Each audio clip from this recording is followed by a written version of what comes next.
conseguindo o P2 aí à frente dos pilotos da McLaren no GP de Singapura. Aliás, Pietro, foi interessante pós-quali uma certa troca de farpa ali entre o Verstappen e o Norris por conta do final do quali, né? A gente teve ali o Norris no traçado desviando um pouquinho ali, mas atrapalhando na visão do Max a volta final do piloto holandês. Como é que você viu essa questão?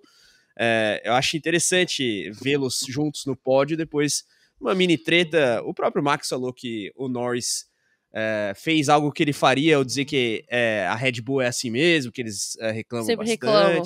Mas enfim, uma troca de farpas aí entre os rivais, mas amigos também. A gente sabe que a relação dos dois é boa.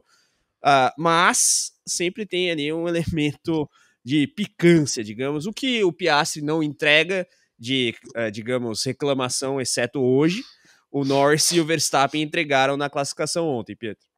É porque se você assiste o on-board, parece que não aconteceu nada, né? Porque o Verstappen tá chegando no último setor, aí você vê o Norris entrando pro box, enquanto o Verstappen tá fazendo a última volta de classificação, tá pushing, né? No push lap dele.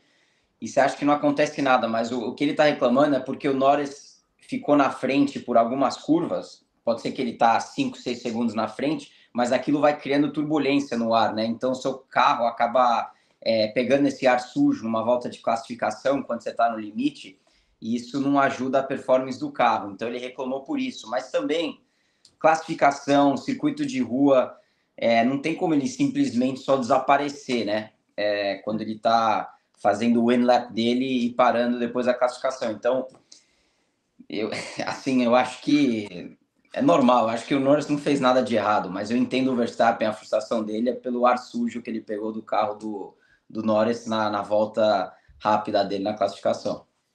Foi um dos elementos interessantes do fim de semana, né? O quali foi bem legal, aliás. A corrida não entregou tanto do ponto de vista de emoção, mas quando a gente analisa o impacto no campeonato, tem aí os seus elementos de debate, inclusive uma recuperação boa do Norris, né? Largando de quinto, passando o Piastri logo na largada. E, assim, para ele, o importante também é isso, terminar à frente do companheiro de equipe. Não conseguiu ali descontar tanto do ponto de vista de pontuação, apenas 3 pontos aí que ele tira da vantagem do Piastri, mas devagarinho vai chegando. A diferença entre o Oscar e o Lando ainda é, digamos, administrável tanto para um quanto para outro, porque se o Norris ganha todas as corridas em relação ao Piastri, ele vai se aproximando. O Oscar tem que ficar ligado aí nessa ameaça interna. Não à toa a reclamação foi do jeito que foi, né, Isa? Exatamente, mas nesse ponto, a situação do Lando Norris ela é um pouco mais delicada que a do próprio Oscar Piastri. Porque se ele vacila, ele tem 2 cenários. Ele não consegue se aproximar do Oscar na briga pelo título. E 2, o Verstappen se aproxima dele e, no fim das contas, pode acabar levando o segundo lugar. Então, de todo mundo, o Norris está numa posição extremamente delicada. Então, ele tem que ter aí fins de semana em que ele consegue beirar a perfeição para conseguir impedir que o Verstappen chegue perto dele e, de fato, ameace esse segundo lugar e que ele consiga tirar a diferença para o Piastri para conseguir ameaçar o título do Piastri. Então é complicado para ele você ter que administrar 2 situações dessa forma. É interessante isso, Pietro, porque a gente foca bastante no Norris, mas agora o Piastri está num momento aí de pressão na temporada, uma vez que ele teve um GP do Azerbaijão bem ruim, né? O fim de semana, aliás, em Baku, com batida no quali, com a batida na primeira volta, logo de cara, e agora, frente ao Norris, acaba levando prejuízo logo na largada. Tem toda a reclamação, que a gente já analisou aqui, mas eu acho que é interessante extrapolar isso para o campeonato e o que está por vir aí na temporada, porque o Piastri talvez esteja no pior momento dele neste ano. Assim, não é um momento trágico, ele não está em uma crise de desempenho ou algo que o valha, mas ele tem aí colecionado dificuldades. Hoje, inclusive... Largou pessimamente, né? Ficou devendo na largada e contou com azar no pit stop também, a McLaren errando, o que o Norris levou de azar em pit stops, agora foi a vez do Piastri pagar, Pietro. Vai ser interessante ver o australiano reagindo, porque ele é frio, a galera elogia, assim, o fato de que ele é impassível, mas aí já no GP de Singapura reclamando do incidente com o Norris na largada, e claro, a situação de campeonato é imperativa, né? Ele tá vendo, ainda que uma aproximação controlada, mas tá vendo uma aproximação, Pietro. Isso vai gerando uma pressão no piloto, né? Porque você está liderando o campeonato, faltam 6 etapas, então você está quase no final da temporada, você consegue já ver troféu de campeão na sua mão, né, de pilotos, e aí você começa a colocar eu acho que sem querer, mas uma mentalidade de pilotar com uma mentalidade mais defensiva nas corridas, entendeu? E isso pode ir criando problemas por essa mentalidade. Isso é mais defensivo e os outros caras podendo arriscar mais. Isso vai se gerando, às vezes, mais problemas para você do que ajuda. Então, mas isso é natural. Você está liderando o campeonato, faltam 6 etapas e naturalmente você já vai estar pensando, putz, agora é só meio que segurar até o final. Mas isso às vezes acaba atrapalhando o piloto. Boa, temos aqui alguns superchats registrando a participação da galera. Pedro Toledo mandando Max encaminhando Penta para Abu Dhabi. Vitor Gato mandando Pietro, top demais. É isso, galera. Mandem aqui seus superchats, temos sempre a presença dos assinantes.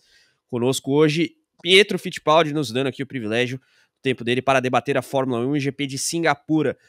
Pietro, pegando o gancho do superchat do Pedro Toledo, Max encaminhando o Penta para Abu Dhabi. A gente já falou do quão difícil é a situação de matemática para o Verstappen, mas analisando agora o aspecto mental, a gente sabe que o Max é um cara difícil de enfrentar nesse sentido. Parece que ele é implacável. Ruthless Max Verstappen ali. Ele não se afeta muito, consegue entregar o resultado na pista, muitas vezes até mais do que o carro eventualmente permite. Sim. E hoje segurando o Norris. Tudo bem que a pista de Singapura ajuda, né, digamos assim, nessa mentalidade defensiva do ponto de vista de posicionar o seu carro no apex da maneira ideal para não permitir o ataque do piloto que vem atrás, mas Pietro, queria te perguntar da personalidade desses caras, não sei como é que é a sua relação aí com o Max, com Norris, o próprio Piastri, mas o Verstappen do ponto de vista aí de mentalidade tá ali como franco atirador, instinto assassino, né, Pietro?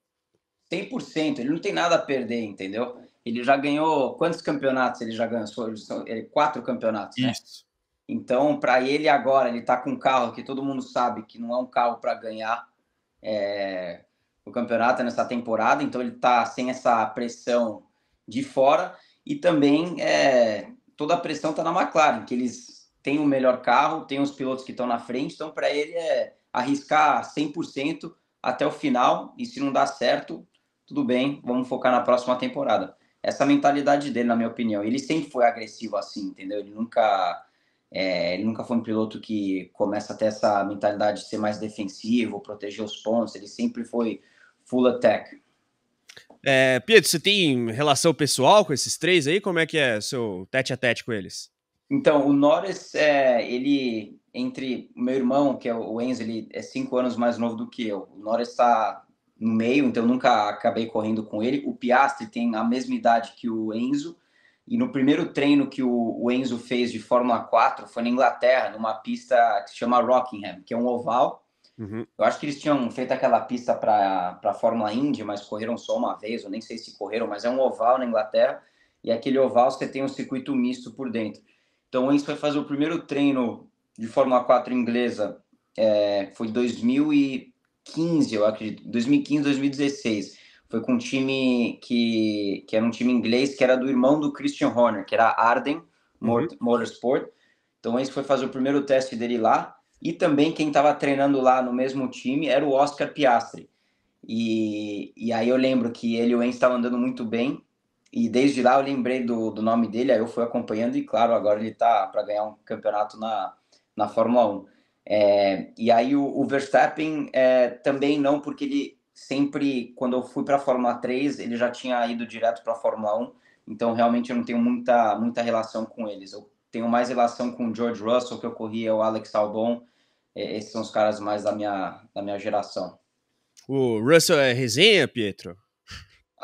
Ele é muito focado, bem educado. A família dele também, o pai, a mãe dele, iam para todas as corridas. Eu acho que agora na Fórmula 1 eles não... Eu vi ele comentando que eles não estão indo mais, ou não frequenta aí tantas corridas durante a temporada, mas quando ele corria de Fórmula 4, Fórmula 3, o pai e a mãe dele ia para todas as corridas e sempre foram muito gente boa, são bem educados, ele também é.